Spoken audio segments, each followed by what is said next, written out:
Welcome back to the 4th episode of Double Gemini podcast. Double Gemini. I'm your host, Gabi. I'm Taylor. And we're a couple of Geminis. We're your fave Geminis, hopefully by now.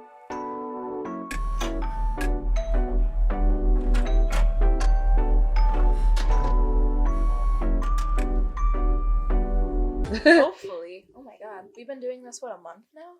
Yeah. Wow. We're going. Consistent. Ooh. Look at us. Bet. So last episode, we said that we were going to talk about some of our favorite shows, movies, films, whatever, This is going to be a little bit more of a structured episode, I feel like. We got like a topic. Yeah, that's true. It's pretty weird. That's true. But we're going to go off about things that we like, because personally, I love TV. I love watching TV. I've been in like fandom culture since I was, I don't know, in 7th or 8th grade. And I'm, how old am I? I am 22, almost 23 now.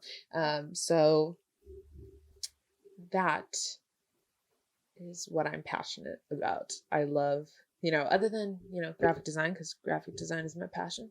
Yeah, I love talking about TV. I love talking about movies, all that kind of stuff. We're all here for the giggles. We are. And the giggles. And the giggles. And everything in between. Quick little promo. These little earrings are from, if you like shopping locally from small businesses, from a shop called Elodie's on Etsy from a girl from Portland, Maine. Spell it. ELLODIES. Thinking about spelling things on the spot makes me nervous. Bet. Okay. Honestly, we can put that link in here too. She has some really pretty stuff. All right. Yeah. Let's hype her up. Mm-hmm. Does she have a TikTok?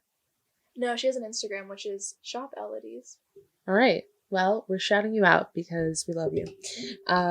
I also have an Etsy shop, and wow, I can't speak. I have an Etsy.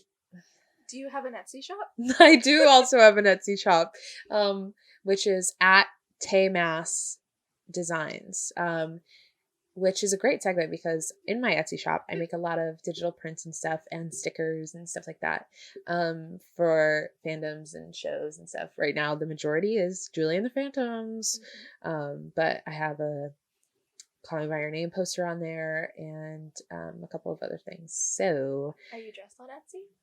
No, I'm also on Redbubble, but I'm not really sure what my name on there is. But if you go to my TikTok at TaylorMass2, I have a couple TikToks about my stickers and stuff that links my Redbubble. So if you want to check it out, no pressure, but that's our small little plug. Link in the description. And of course, go follow us on all our socials. We have Double Gemini Double Gemini Podcast on Instagram, TikTok, and Twitter. And if you're watching or if you're listening to this on any of the streaming platforms, then we also record all of our episodes, which if you're watching, you see right now. Hey, beautiful faces. And we have our spokesperson, of course, our little Ben. In his glorious little crown. So I want to get him a little cape, like a little red velvet that cape. would be a cute idea. I think it would match the heart. It would. But yeah, so check us out on YouTube if you haven't yet. If you want to watch us, see our little pretty faces, our little glittery faces. We have a lot of glitter. We love makeup.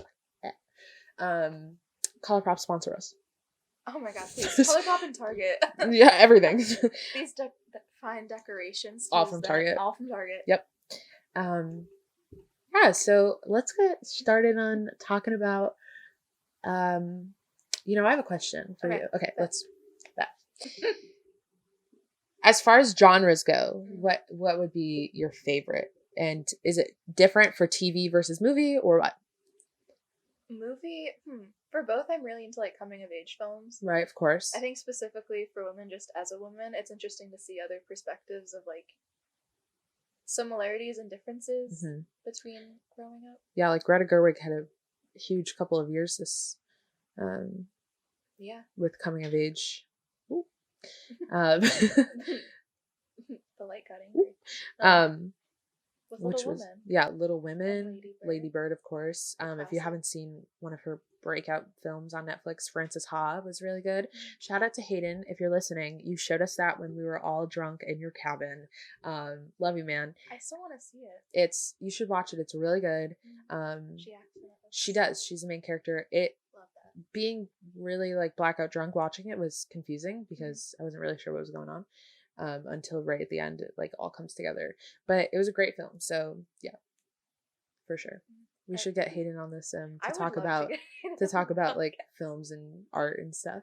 He could go off on his German expression. Let us know if you're listening because he said he would listen. So we're holding you to that. If you're listening, text us right now. If you're listening, text us a little like peach emoji. Yeah, something fun. Yeah, something cute. Our numbers are no. So you said coming of age. Coming of age and horror movies, of course, are two classics. TV shows I have a tough time getting into sometimes. Mm-hmm. I have no problem rewatching. Like I rewatched Skins this summer twice. Yeah, I feel like most of the TV shows that you've watched, it's me showing you them. Yeah. You know, or us being like, should we watch this? And like we just do anyways. Like a lot of Netflix shows, that's what we do. When we watched, oh my god, what was the show we watched when we did my hair last time? Oh, Never Have I Ever. Yeah. That's a really good. That was a really good show. It's gonna have a season 2 soon. Ooh. But that was a really good show. It had great people of color representation in it. It was funny. It was quirky, the works. It's cute. We watched it in a day. Yeah. Maybe, I think.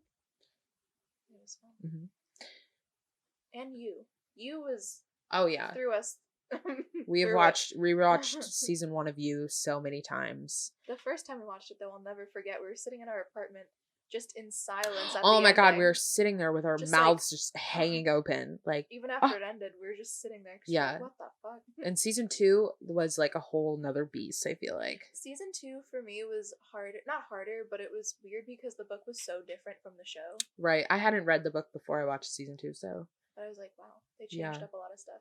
But loved Victoria Pederetti. Yep. Love her in Haunting of Hill House. Oh, fantastic. And Bly Manor. Both are heartbreaking. If you haven't watched those, like if you're like me who doesn't really like horror, who strays away from watching stuff like that, do yourselves a favor. Watch it. It's more emotional than scary, I'd say. Yeah, it's haunting. It really is. But it's like for all the right reasons. Yeah. Your bones may jump out of your body a couple times, absolutely. but it's okay. Absolutely. Yeah. But keep an eye on the clock, guy. Oh my god.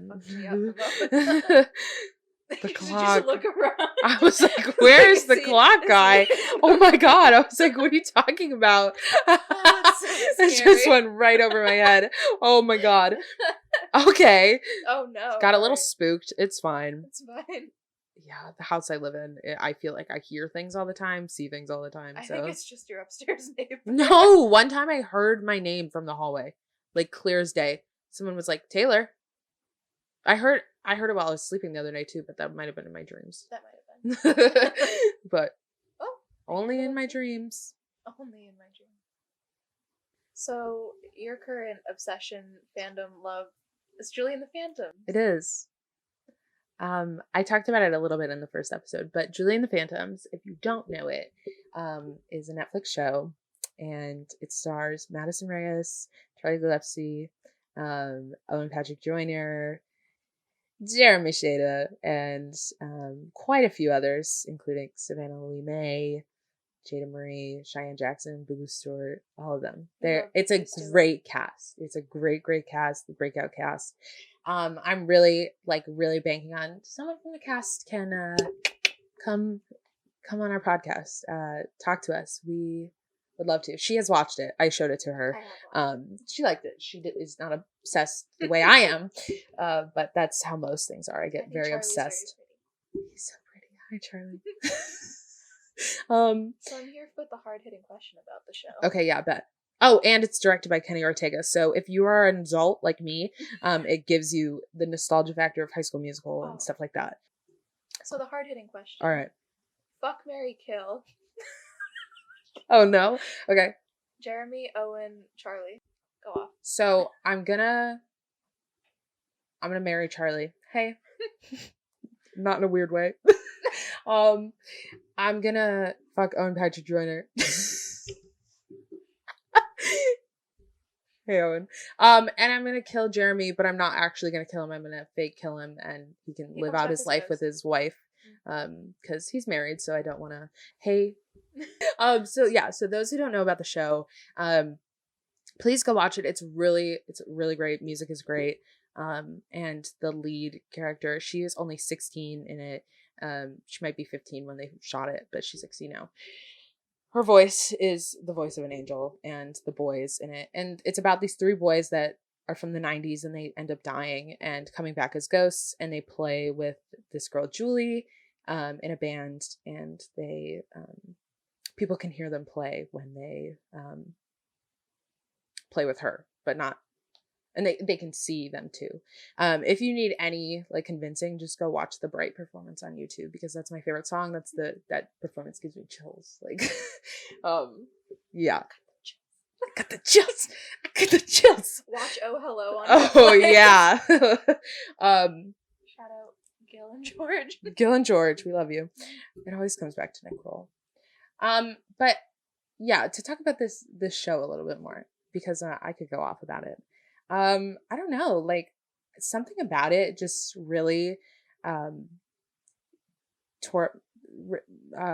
at my heartstrings is the kind of word I'm trying to say. It pulled at my heartstrings. I watched it. It's like about grief and like life, and the music of course is great, and the boys are beautiful. They're beautiful. So, you know, when I watched it, I wasn't really sure, because I saw it on TikTok, as like most people I think are seeing things right now, like things that are trending on TikTok. And so I saw it and I was like, I don't know if I want to watch it. At that time, I was very obsessed with The Umbrella Academy. Still am, but not to the same extent. So we can talk about that in a bit. But I was really obsessed with The Umbrella Academy. Season 2 had just finished. I'd been rewatching 1 and 2 like multiple times, and I was like, okay, let's watch something else. So I put on Julie and the Phantoms, and that same night I rewatched it after I finished it. Like episode 8, Unsaid Emily. I'm not gonna say anything about it in case you want to go watch it and you haven't seen it. Climax of the show. Basically, honestly. Yeah. But it's just like really good. I'm on Julie and the Phantoms TikTok. Like that's my personal account. Taylor Mass too. I post a lot of content about that. So if you're interested, or if you're coming from my TikTok to listen to the podcast, this segment's for you, babies. So, this is your moment to shine. So I showed the show to you. I showed the show. What was your favorite part about it? I loved Cheyenne Jackson. Was so good. I did not know he could sing. I know. He has a beautiful voice. Apparently he was in another Kenny Ortega movie, Descendants. I never watched it, but I heard that.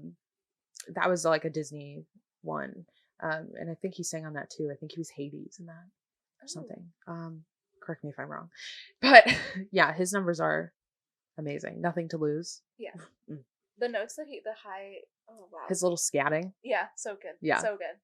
Also, just the Kenny Ortega factor for me was really what sold me. Right. It was very, it was nostalgic. You could tell it was Kenny Ortega. Right. There's like in the 5th episode, there's like a dance sequence, and it's kind of going on in her head. And a lot of people, I mean, it's not my favorite song, but a lot of people are like, this doesn't like fit in with the rest of the show, because it's like a musical show, but when they're singing, it's actual performances, like they're on stage and stuff. So it felt kind of out of place to have like a big musical number, but it made sense because it was Kenny Ortega. Like, of course he had to do like a giant musical number. I mean, the classic Bet on It. Where did that really fit? Right. But it was fantastic. Right. Of course. Like Troy Bolton running through a golf course with just pure angst radiating off of him. What I can think of now when I think about that scene is the TikTok. Or was it a Vine? It was a Vine. It was a Vine. The kid in the pool. Yep. Beautiful. Everybody knows that. And then Trisha Paytas redoing Bet on It. Oh my god, I forgot about that. Yeah, that was good. I think she shot on location too. Like, yeah. I think that was it. I'd like to go there. I'd like to see it. Bet on It? Yeah, you want to? Yeah. All right, bet. Who can sponsor on this? It. Yeah, if you want us to do a podcast from the the golf course where they shot High School Musical too. You know, it'd be even Let better us if know. we could get the theater that they shot in at that high school. Or was that Well- a set that they used? Or was that the actual auditorium? That was the auditorium. All right, Auditorium. Auditorium. Yeah, so Yeah, because they're filming High School Musical, the series there. yeah, so maybe That's we a can tongue sneak twister. in there for a day. All right. Another question about Julian Phantom, since it's real back, because I have a couple more for you. Who's your favorite character? Honestly, I think Charlie. Not because he was... Or Charlie, Jesus. Luke. Yeah. Got Luke it. Patterson. Thank God. Not just because he was cute, which was like...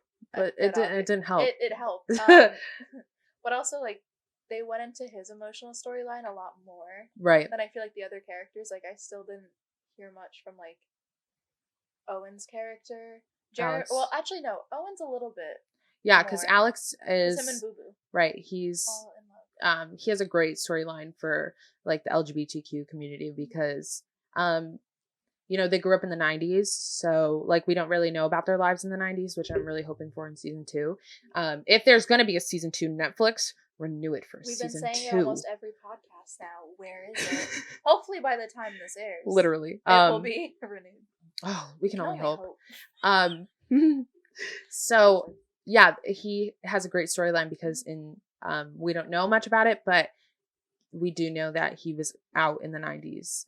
So that was like, that must have taken a lot for him because that wasn't the most accepting of times.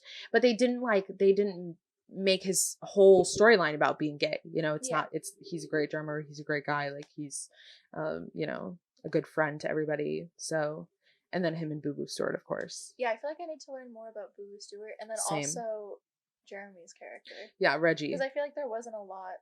Reggie's an interesting character because like from speculation he had like a bad home life, like his parents were on the verge of a divorce. His house wasn't there anymore in like the beginning, when it was turned into the store. Like a bike shack. Yeah.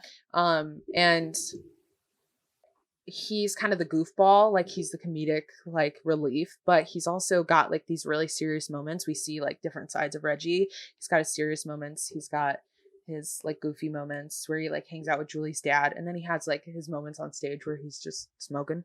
And he's got these like layers to him, like an onion, like Shrek. And so it's like I'm interested to see more about him too. But yeah, Luke was my favorite character too, of course, because I'm a simp. Yeah. But yeah, it's also just crazy that Jeremy Shada was Finn from Adventure Time, which is where I knew him from. Right. My emotional yeah, because you were watching it and you were like, I know who that is. Yeah, and I was like, Finn. And you were like, oh my God. That show makes me cry to this day. Yep. Yeah. I've never seen it. It's good. Yeah. It's very like comforting. It was a Cartoon Network show, right? Yeah. I didn't watch a lot of Cartoon Network shows once I like got a little older. Like I watched like obviously like Powerpuff Girls. Yeah. My Life as a Teenage Robot. Loved that show. Do you know they like the creators said like she's a trans icon or something? They were like, because people were saying like she was good for the trans community, like as the character or something. And they were like, you can absolutely interpret it that way. Nice. I was like, good. Or like when they made SpongeBob come out, I was like, that was kind of weird. Yeah, they had a coming out thing post about SpongeBob this past year. Oh my God, yeah, I thought you meant in like an episode. I was like, I don't think so. But yeah. It was a good show. It was like a cartoon for kids, but it was for like adults. It was like more heavy. Oh, Adventure Time? Yeah. That's kind of how I think Julie and the Phantoms was too, because like to the eye, kids are like, ooh, like they're ghosts and they're doing this stuff, but it's like sad because they're dead. Right, like they're like when you really think about it, they were one night away, or this hours away from like the best night of their lives. And so when you really it makes me so sad to think about, because I just like think about my life and stuff and like how if it's been open. Oh, I just saw it move for the first time. Yeah, it's the wind. Oh my God, that scared the shit out I know, dude. Oh my God, sorry. My heart stopped. God, speaking of ghosts. Oh my God, I know. But yeah, like you think about, you know, your own life and you think about what that would have been like, you know, you die right before everything, like your dreams are about to come true. And then you have the chance to come back, but it's not really as yourself. Like you have all these things that you know, could have done, should have done. I don't know. it makes me sad. But I love it. I think it's great. But I won't go on and on about that the whole episode. Another tough question. Okay. What character do you think the show could have done without? Or like the least important to the plot line? I think as far as the plot, like I didn't really care about Julie's younger brother as much. He definitely was like a funny little quirky guy, you know. And he was trying to figure out like the whole ghost thing, and I felt like that was that kid that maybe the show is trying to target towards, you know, that kind of kid. But I mean, and then everybody doesn't like okay, if you watch the show, then you know this is fandom only, but the TED Talk guy. If you know, you know. That's it. Yeah. Tiki is back. You can hear her little bell, I'm sure. Yes. She's climbing around her set. I sometimes have to reel it in about talking about shows that make me like really excited because I'm like so passionate about them, because I definitely use it as like an escapism kind of thing. I will rewatch things a million times. I will rewatch things for the sake of dissecting it to like a T. But like I enjoy it, you know. I enjoy doing that. Like I feel like the difference of us watching stuff is like you go hard into like the character stuff, and I'm into like how they made it. Like that's very true. Yeah, you're always like, this happened and this happened in this production and this. I'm like, whoa. I can go off on it for hours. Like literally, I subscribe to Shudder, which is a horror streaming site or like, channel thing. It's like $4.99 a month. But I've been watching like a ton of documentaries on how all these movies were made and like the curses and like the technical aspects behind them, and I'm just like sitting there for hours like watching all this stuff. Oh my god, cool. That's fun. Yeah, I think like I definitely like the characters because I'll go more in depth about like the actors too, like the actor's life. Like you can ask me something about some fucking actor somewhere. How do you feel about Armie Hammer? Oh my god. Oh. Call Me by Your Name is my favorite movie of all time. My top 3 movies: Call Me by Your Name, Avengers Endgame. I know that's like those are so different. A hot take about Avengers Endgame being like the best one, but I liked that. And then like I don't know what the third one would be. It's between like Tangled and Back to the Future, because those are nostalgic to me. But the list could go on and on for days. Yeah, it like depends what mood you're into. Like it can change like. But I'm not one that like is like, ooh, I need to sit down and like watch this movie, you know? Yeah. I'm more of like, oh, I need to watch this 20-hour show for the entirety of that. Yeah. It all depends on the attention span. Right. Most people say like, oh, TV shows are way more of a commitment because they're longer, but you can stop after a 20 or a 40-minute episode. And you can still, you know, you might be left on a cliffhanger at the end of the episode, but you still, you know, can pause it. Instead of, if you watch a movie 20 minutes through, you're not going to stop it and then go back to it. Yeah. You know? Like, we tried watching, well, we were watching 17 again recently. And I mean, I know we paused to record the podcast, but also we stopped, like, paying attention to it. Oh, absolutely, yeah. And I don't know why. It's just, like, hard the attention span thing. Yeah. It's like, you know it's going to end. And unless there's like a guaranteed sequel, like there's nothing left after that. So you're just like... It's also like, I feel like personally with me, shows, you can definitely go back and rewatch them like right after you watch them. Oh, yeah. Versus movies, I feel like that's a weirder thing to do.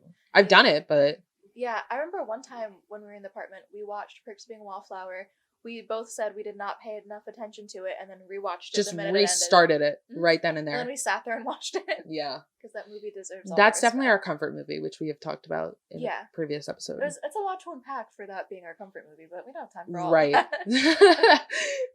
Yeah, unless you want to hear us talk for days about our emotional trauma, then I don't think that's the conversation that we're trying to go down the route. Okay, so, you know, I popped off about Julie and the Phantoms, which might not be the last time today. It's not. For sure not. But, you know, what is that, like, one, you know, thing for you?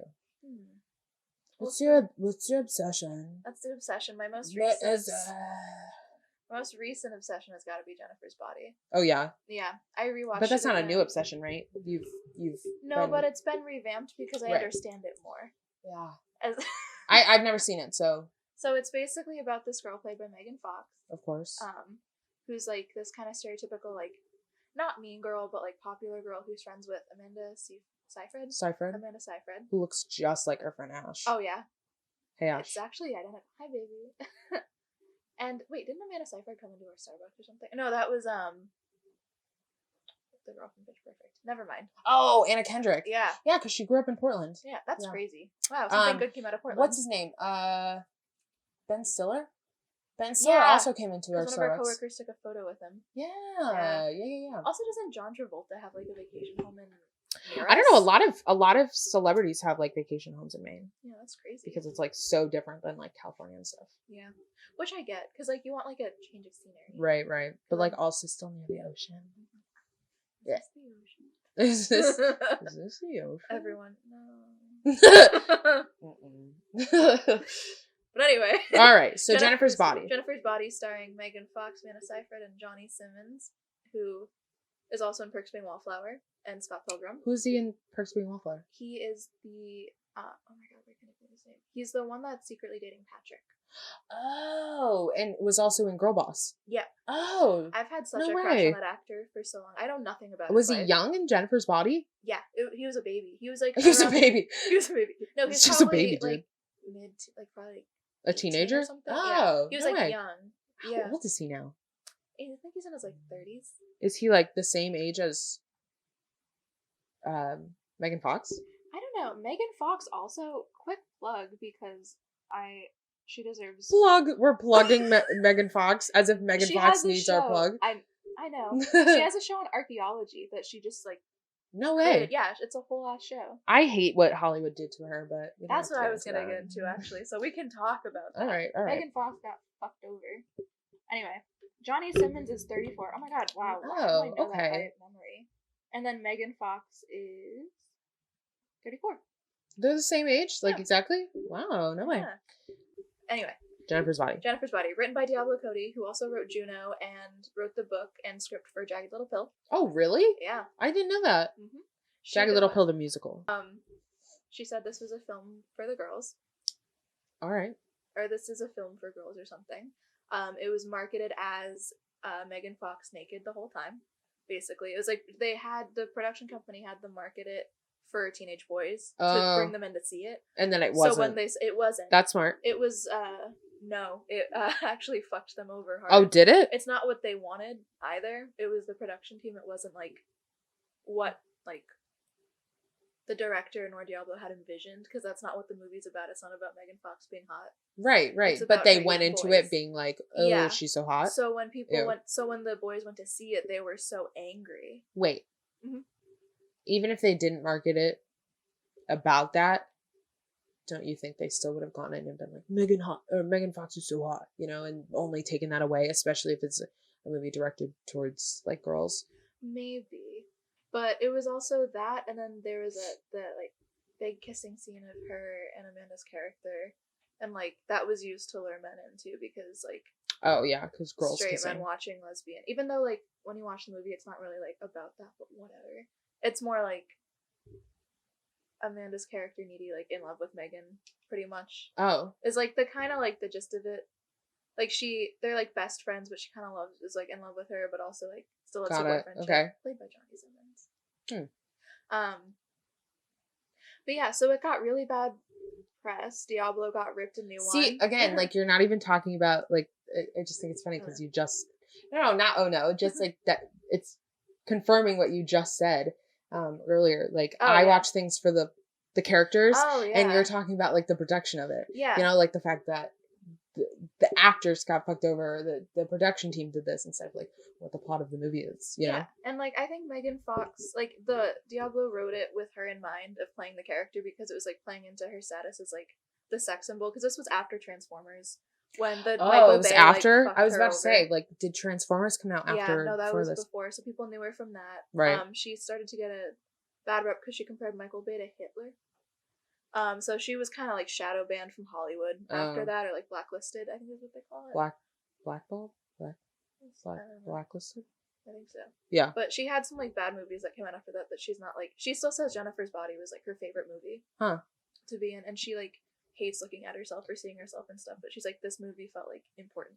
The only thing I've ever really watched with Megan Fox in it is New Girl. Oh, she was in that. Mm-hmm. That's fun. Yeah, she played Reagan. As I live and breathe, Raisin. Did I just call her Raisin? Sorry. New Girl. Let's talk about New Girl for a second. Sorry. That is the funniest show on television, if not Curb Your Enthusiasm. Oh my god. Larry David Show. So funny. Or those are my top two. Like everybody's all about, ooh, is The Office funnier? Is Parks and Rec funnier? Like, sure, they are funny shows. I don't really watch The Office. My sister can attest though that she's obsessed with that. Or like Friends or something. No. New Girl and Curb Your Enthusiasm are by far the funniest shows to air on television. If you know New Girl, the episode, oh hey Tiki, what's up? Okay. If you know, sorry. She doesn't like having the attention not on her. I know she Hi. needs this. If you watch New Girl, then you know that the episode where the cop comes to inspect the house, and Jess is hiding a bag of meth, which isn't actually meth. You know that's the funniest episode in television history, possibly. Like, that is gold. But yeah. I think I saw that episode too. I know, I've You shown it definitely to you me. because, and you were cracking up. Yeah, I'm sure. It's a great show. It's a great episode. It's a great day off. It's a great day off. Oh my Life's a bitch and your hair dead. Yeah. Yeah, back to Jennifer's Body, since that's my rant for right now. Yeah, I'm not even really talking about the fucking movie. I'm talking about everything else about it, but whatever. Right.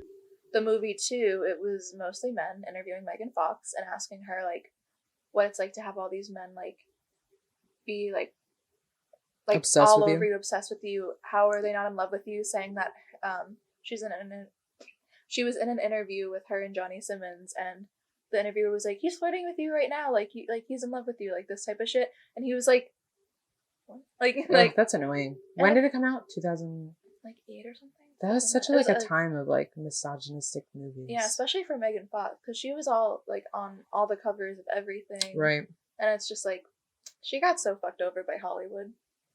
But it's because Michael Bay had the power to be able to do that at the same time. Right. And it's like, people got mad at her, but she was her like speaking her mind and being like, this dude's treating me like shit. Yeah, but you can't do that. Like, I mean, you should do that. I'm just saying that, you know, in that time, like, they wouldn't let you do that. It was before the time of people accepting and believing right. women. But yeah. Well, all right. So is that your number one movie? It's my number one movie at the moment. Yeah. Interesting. What's your number one movie at the moment? Well, I feel ashamed to say Call Me by Your Name. Oh no, the controversy bit.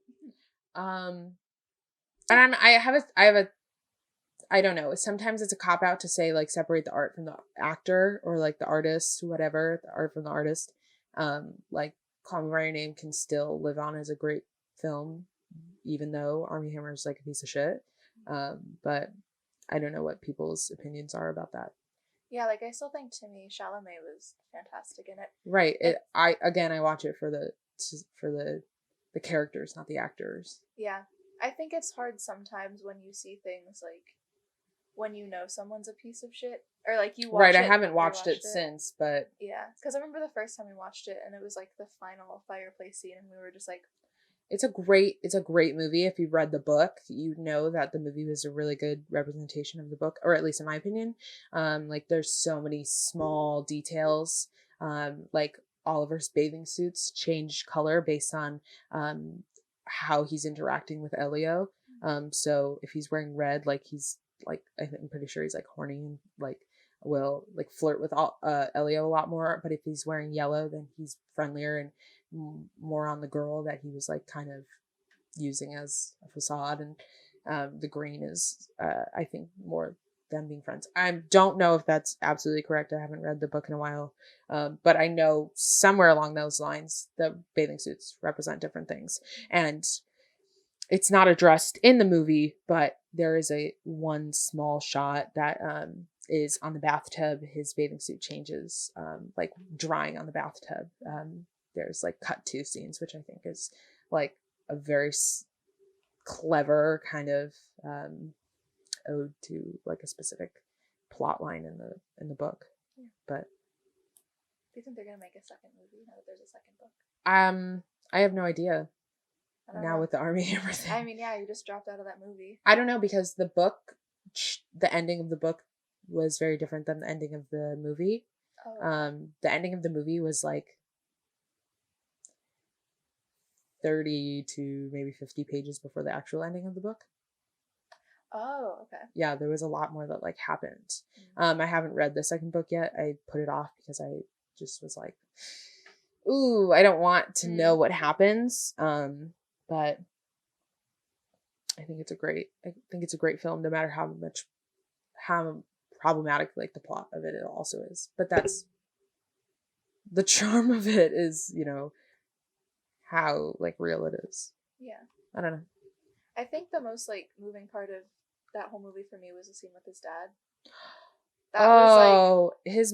That monologue lives with me to this day. It's so beautiful. Yeah. Yep. I think he is a great actor. I want to watch more things with him because he reminds me so much of Robin Williams. Yeah. And, you know, Robin Williams was America's sweetheart. I love him so much. R.I.P. to Robin Williams. R.I.P. to, or rest in peace to Princess Diana. Rest in peace, love. Rest in peace, babes. Oh, I know what we have to talk about. Oh, what? WandaVision. I've seen one episode. I know. I want to talk about that real quick because I feel like everybody's watching WandaVision right now, even if they haven't seen like most of the MCU movies. But whoa, by the time this episode comes out, I wonder what will have happened. But that is a really, MCU hasn't made shows before. Like, I mean, they made Agents of S.H.I.E.L.D., but like that was kind of not really anything. But now with Disney Plus, like they're coming out with show after show after show. Oh my gosh, I am so excited to watch the rest of it. It's so clever that they're making every episode like a different sitcom. And I think that's really cool. By also making it their own, because I think sitcoms are, you know, when you think about TV, I think you think about sitcoms too, you know? That's a big part of television. Especially before like the age of Netflix. Yeah. Another show that I can't wait for the comeback for is Black Mirror. Oh. I think what they're doing is we just lived a season of Black Mirror, so I feel like I need a break from Black Mirror. I think what they did with Bandersnatch was so like unique to the Netflix platform, where it's like remember when we won it? We won the special. Yeah, we ending? got the weird ending. Yeah, that was. But it was like the most people don't get it, and we won both times. I remember before we watched, you were like, "You can't win it," and I was like, "I think we can," and then we did. Yep. I think them leading with the pig picking episode was very brave. I think that they needed to. It just threw you right in. To just be like, this is weird. Compelling to watch. Yeah. Black Mirror is our ages, like Twilight Zone, I think. Yeah. Also, the new Twilight Zones were really good. I never watched it. Yeah. They were good. Yeah. They had Jordan Peele is doing great things for entertainment, though. Oh my god, yeah. I just rewatched Us again recently. Yeah. Oh my god. I picked up on a lot of things that I didn't realize at first, but also coming in knowing you only had seen it once, right? Yeah. Yeah. I rewatched Get Out more, but it was because I had the DVD, but Us is finally free on like Prime right now. Yeah. It might still be when you're watching this, hopefully. Probably. I think him and Ari Aster are like some of the top 2 directors in horror right now. Mm-hmm. I would like to see more women in horror. Mm-hmm. But it's also like they're there. It's that their movies aren't promoted enough. I don't watch horror really ever, so I know because you're always like, watch Hereditary with me. Watch Midsommar with me, and I'm like, fuck no. Okay, I would say I think you'd like Hereditary more than Midsommar. I would not. I know for a fact. I think I know that I'm offending you by saying this. I know that I'm hurting your feelings. I'm sorry, but I don't fucking want to watch any of it. Like, I can't do that. I can't watch movies like that. I do not like to sit in terror and pain and like anxiety through a movie, you know? Yeah, because the first time I saw Midsommar, I was with my friend McKenna, and we saw it. Hey, McKenna. We went in blind. Okay, oh, hi, hey. welcome back. Big baby. She's such a big baby. Are you sad? Tiki's back, in case you were wondering Okay, if I was calling Gabi or the cat a big baby. No, Tiki has made her return. Hi. Yeah, no, we went in blind to see it. We had no idea what it was about. We just knew it was like this horror movie by the guy that made Hereditary. At that point, I still hadn't seen Hereditary. Right. So I couldn't compare it to anything. I just trusted that it would be a good movie. And within within the first 30 minutes, you were just sucked into this scary ass world. It was also just upsetting from the beginning. Right. It's not a spoiler to say her parents are dead. That's how the whole movie starts. To having a literal panic attack for the last 45 minutes of the movie because he puts you through visually a bad psychedelic trip, and it's a very accurate right. I would not want to. I don't have any interest in tripping in real life, and I don't have any interest of being in a simulation of tripping. I will say the one connection from this to Black Mirror is the guy with the eyebrows is in both. I don't remember his name. Speaking of tripping, you know what a simulation of tripping is? Yeah. Zero Space in New York. Plugging them. Why not? Because when the pandemic is over, go to Zero Space in New York because they are unreal. If you have ever wanted to do psychedelics in your life, but you don't really want to do them, go there and it'll feel like it. Anyways. Yeah. Do that and watch Midsommar because you can visually see it both ways. One's more terrifying than the other. Yeah. One is the calmingness of it, and one is the fucking... But we love Florence Pugh. She carried the whole movie. Florence Pugh. Okay, we mentioned Greta Gerwig and we mentioned Little Women, but I feel like as people that watch Little Women or knew a lot about Little Women, excuse me, that watch Little Women or have known Little Women were hesitant to watch another movie about it. But I loved what they did with it. I loved the way that that the movie was shot differently, that you start with learning about Amy and Laurie and their relationship. You're introduced to that first, the way the colors change versus it's so simple and it's not just this linear story, the flashbacks kind of dance around each other. Yeah. Oh my god, Tiki's making so much noise. Yes, she is. Oh my god. Hi, baby. Are you stuck? Speaking of Greta Gerwig, Lady Bird. Yes, oh Lady Bird was one of the first movies I ever watched that made me absolutely completely speechless by the end of it. Yeah, I think the way that they displayed the dynamic between Lady Bird and her mother is such it's an accurate one of the representation. It's one of the most accurate representation. Yep, that's the word. Of a mother-daughter relationship that isn't oh my god, I love my mom, I would die for my mom, whatever. Yeah. Which is what's mostly shown in movies, and it's a dynamic that's not talked about. It's not a negative one. It's just I mean, it's not necessarily a positive one either, though. It's not hold on. It's not a positive one either, though, because they're both always in the wrong. It seems like Lady Bird is a brat, and her mom just doesn't, connect with her. Right. Through doesn't really like her all that much. Yeah. The scene when they were in the changing room and she's like, do you but they still know that they're mother and daughter and that they and then also the representation of Catholic school. I think that was really accurate, which I like to see because Catholic school is either sexualized, Catholic schoolgirls, or just, I don't know, demonized. And I think it was nice seeing that, Love Beanie Feldstein. Is that her name? Yeah. Mm-hmm. Jonah Hill's brother. Oh my god. Did you know that? Did you know that? No. That Beanie Feldstein is Jonah Hill's brother. No, sister. Really? Jonah Hill is Beanie Feldstein's brother. Oh my god. Yeah. I had no idea. Go look at a picture of them next to each other. They look exactly the same. I believe it. She's a lot prettier than him, though. Oh. Sorry, Jonah Hill. Sorry, Jonah Hill. Oh my god. But from Lady Bird, Beanie Feldstein to Booksmart. Oh my god. Which was a fantastic ass movie. I think that... When did that come out? 2019? Yeah. Yeah. That's that one, and not so much. Booksmart was a little unrealistic, but the characters felt real, the story. But as far as high school coming of age stories, Edge of 17, man. Oh that is a great representation of Haley high school. Fucking killed it. Yep. Yep. Yeah, that was just a hard movie to watch, especially when she was falling in love with who she thought was like the guy that worked at like Petland or whatever. Yeah, yeah. That she thought was like this great I guy. want to do you in the Petland stock room. To getting into his car and realizing like, oh, he's such. Oh my god! And then what song plays? Was it? Oh, Big Black Car by yeah, right. Was it in This Is Us too? No, it was Big Black Car for sure. Oh, I thought it was To Make a Home. When she's no, like, that plays right afterwards. Okay. Oh my god, yeah. Yeah, that kills. To Build a Home. Oh my god, that song brings me to tears every time I listen to it.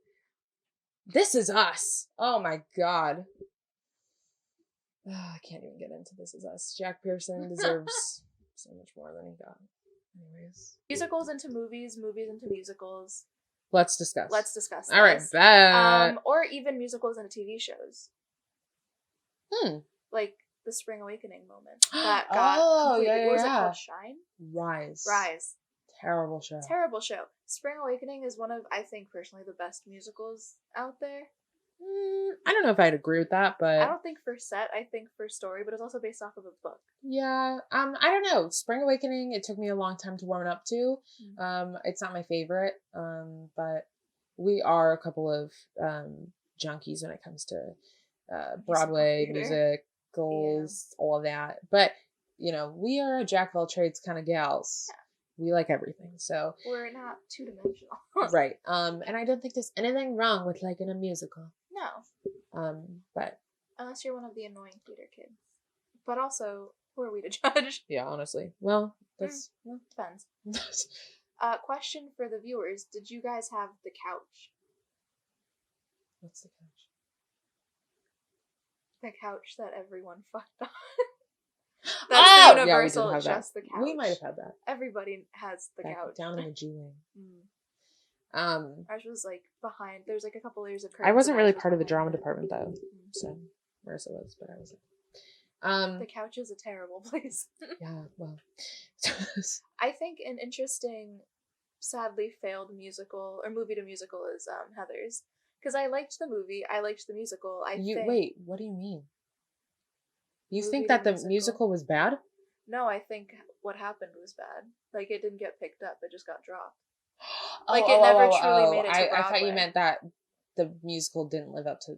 I thought... Personally, I think the musical is better than the movie, but that's... I don't know. I think they're very different. I would much rather listen to the musical soundtrack of Heathers than watch Heathers. I don't know. I just love Winona Ryder. I know you do. Also, Girl Interrupted with her, so good. Her and Angelina Jolie, so good. You know what I think is the best? What's the best musical adaptation into a movie? Rent. Correct. However, Rent Live, trash. Oh my god, they ruined that. Trash. It just came back to my mind. Like, that was a memory that just like unfolded. Yeah. Trash. Terrible movie. That was like, terrible live action. That and Jesus Christ Superstar. There were no live actions that were that good except maybe Grease. Maybe. Barely. I liked Grease live. I mean, Erin Tivier is like fantastic. Right. Jordan Fisher. Yeah. I mean, I'm not the biggest fan of Julianne Hough, but she's good as... I almost said Dorothy. Why? Rent, the movie. Adam Pascal was so amazing. Good. They don't make them like that anymore. They don't make... David Evan Hansen is going to be a... They never released it in the Heights movie. Oh, yeah, that's coming out next year. Because Lynn was like, you have to experience this in theaters. Yeah. And I was like, I agree, because I love the movie theaters. That musical was so good.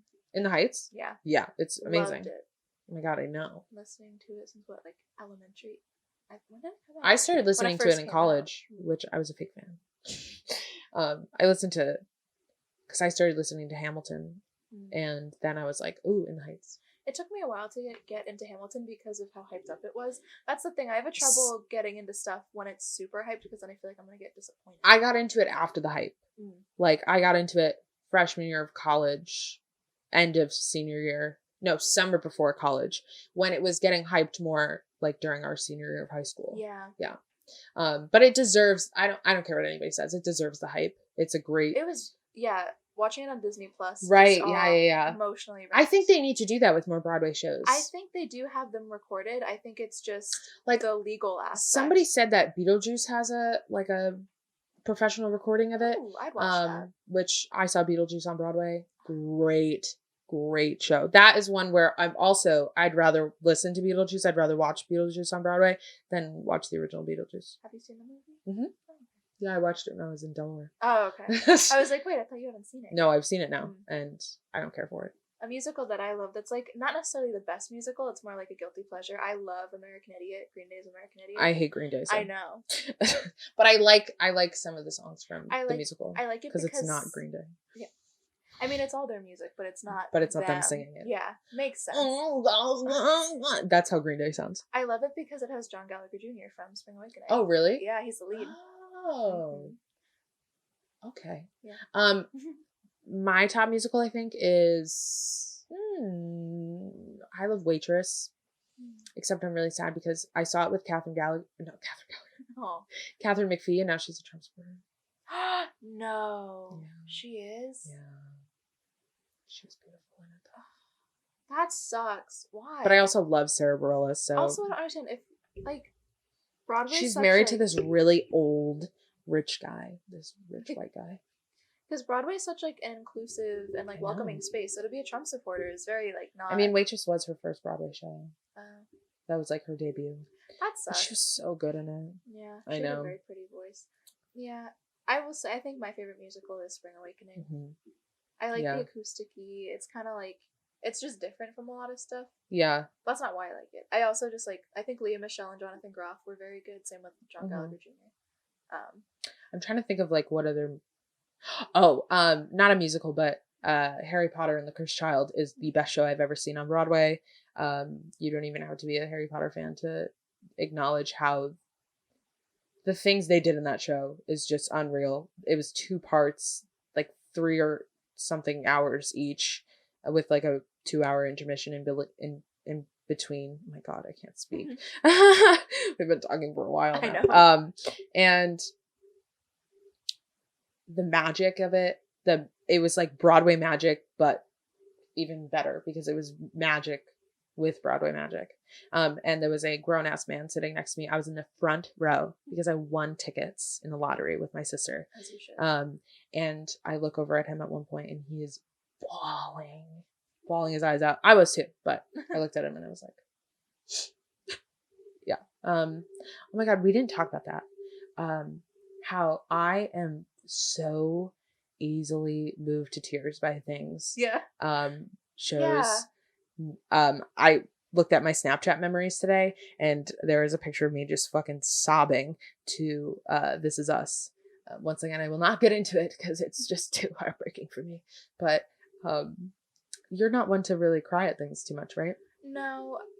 I don't know what it is. Some days I am more emotional, but it's more I feel it's you have to get out the tears. Yeah. Versus reacting to it. Yeah, I'm not I'm not good at reacting to things emotionally right away.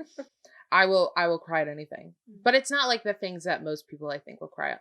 How everybody's if you want to cry to a movie, put on Marley and Me. I would laugh at that. I wouldn't laugh at it, but I would kind of laugh at it. I was sad because the dog died, but nothing else about the movie. I was moved. Right, it was funny. That movie's funny. Yeah, because Owen Wilson. Right. It's more of a comedy. Right. I'm sure if reading the book is a very different experience than watching the movie. So right. I'm sure it's I don't think anybody's talked about Marley and Me in 10 years. It left my mind a while ago. Yeah. I think something. Well, no, it's not a movie or thing. But what brought us to tears was the book We Were Liars. Oh my God, yeah. You read that in, high school? And I just read it this past few months. Mm-hmm. Yeah, that was a great book. It was a great book. Yeah. My mom brought it home and was I heard this was a good book that people are into. You should read it. Yeah. And I did, and I was so upset. I was in an emotionally scented place when I read that too, and then it was Waterworks, and I was okay, this is what I needed. Oh yeah, it's so heavy. And then when you reread it again, knowing the information, you're yeah, read it if you haven't. I saw it on TikTok, so that's what I love about TikTok is the recommendations. Oh my God, I know.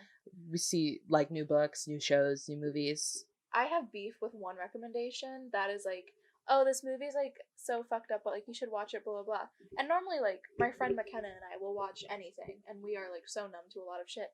But this one movie we watched called Megan is Missing was literally the most upsetting movie I've ever seen in my life. It was supposed to act as a PSA of like talking to men online and what could happen. Oh God. And it's true, like there's a lot of bad shit that can happen, but the way they did it was so like victim blaming?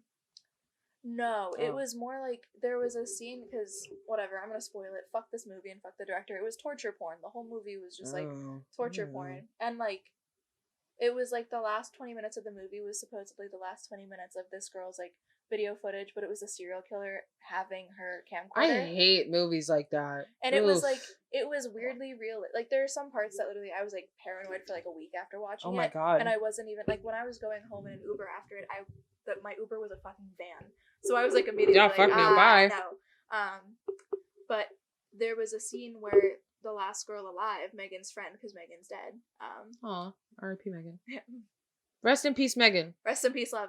Anyway, fuck that movie. They filmed it in a week. Whoa. Yeah, but also where the girl was like this dungeon. Like it was like this basement. I'm like, uncomfortable. Stone, like it looked like a joke. Like it looked like so like it was like a character. You know what movie I hate? What? October Baby. Totally different, but yes, go on. Fuck October Baby. Fuck the people that made that movie. If you don't know it, because you probably don't, because no one watched this movie. I got forced to watch it in religion class, and oh my God, it was an abortion movie, and it was about this girl who was almost aborted, and then the whole movie she's just crying about how she was almost aborted. I was like, bitch, you weren't almost aborted. But she was all crying for the wrong reasons. Like, we all wish we were almost aborted. Also, there's nothing wrong with abortion. Well, yeah, besides the point. Stop crying about how you were almost aborted. You were real. You're living. You're alive. And then she's like, my parents didn't love me because they almost aborted me. It's like in Lady Bird. That girl was me. Like, I was almost shut the fuck up. Baby. And it was just a bad movie. And the song When a Heart Breaks by Ben Rector, every time I hear it, I love that song, but every time I hear it, it makes me think of October Baby, because there was a sad moment montage with that song. She's like, I was almost aborted. Jesus Christ. I'm sure. Really, yeah. It wasn't like it's just a bad movie. Yeah, it was bad. It was just bad. I think a movie that's not bad, but just overall upsetting is The Lovely Bones. Oh my God, it's a terrible movie. Oh my God. It's an awful movie. I hate so that upsetting. movie. I remember we sat in our apartment and we watched it, the whole thing. Mm-hmm. For what? Mm-hmm. We were just upset. Yep. Stanley Tucci was absolutely Stanley terrifying. Tucci, it has an unbeatable range as far as I'm concerned. Yeah. But that movie fucking sucks. I hate that movie. Me. Yeah. That is the most unsettling feeling that you have, that whole, and then she like fucks him as a ghost at the end. Like fucks the dude as a ghost. Oh, I like, thought you meant Stanley Tucci. No. What did I miss? No, the dude. It was, I don't know. Yeah. She's like in someone's body. She's in the friend's body. Yeah. See, like, yeah, like I'm one that loves putting on really trashy like movies, just to, like really judge them, because I like to judge movies. No, there's some that are objectively bad. There are some that are like satisfyingly bad, and then there's like October Baby. Just the tier list of. Okay, cool. 13 minutes. Yeah. Wow, I feel like we really stayed on topic here. I know, this is so rare for us. We stayed in the context of movie, TV, theater. Mm-hmm. I mean, yeah, we went all over the place with stuff, like. But it's fine. Started with Julie and the Phantoms, and now we're here. Now we're talking about October Baby. Those are like my peak in my pit. Like, favorite thing, least favorite thing. True. Julie and the Phantoms, October Baby. Jennifer's Body, Megan is Missing. Wow, we really did a whole like full circle moment. Holy shit. Good for us. Yeah. All right. Nice. Again, I just need to shout out to any of the cast of Julie and the Phantoms. If you want to get on this podcast, I know everything about your show. I know every song of your show. We have to talk about it. Please. Megan Fox, if you want to talk about Jennifer's Body. Oh my God. I'm here. Yeah. That would be awesome. That's okay if you don't want to. Hey, Megan. Hey, Megan. You know what my favorite thing is? What? Calling celebrities by their first name.